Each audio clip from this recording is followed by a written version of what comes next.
ఏడడుగులు నడిచి ఒక్కటైన దంపతులను విద్యుత్ షార్ట్ సర్క్యూట్ రూపంలో మృత్యువు కబలించింది. నిజామాబాద్ ఇళ్ల బోధన్ మండలం ఊట్పల్లిలో ఘోర విషాదం చోటు చేసుకుంది.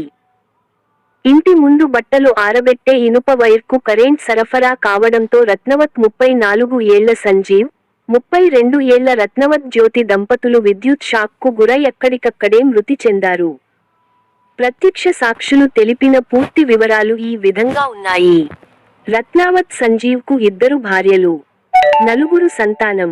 వ్యవసాయం చేసే సంజీవ్, జ్యోతి దంపతులు ఆదివారం రాత్రి పొలం పనులు ముగించుకొని ఇంటికి వచ్చారు.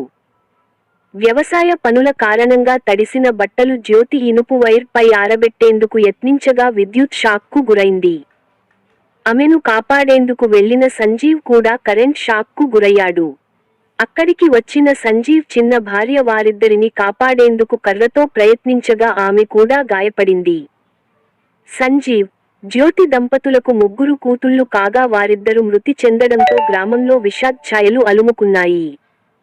కేసు నమోదు చేసిన Bodhan rural SI Rajasekhar case నమోదు చేసుకుని దర్యాప్తు చేపట్టారు.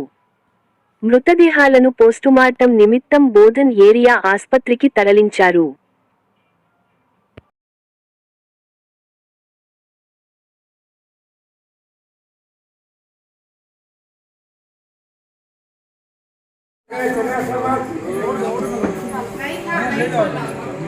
Hola.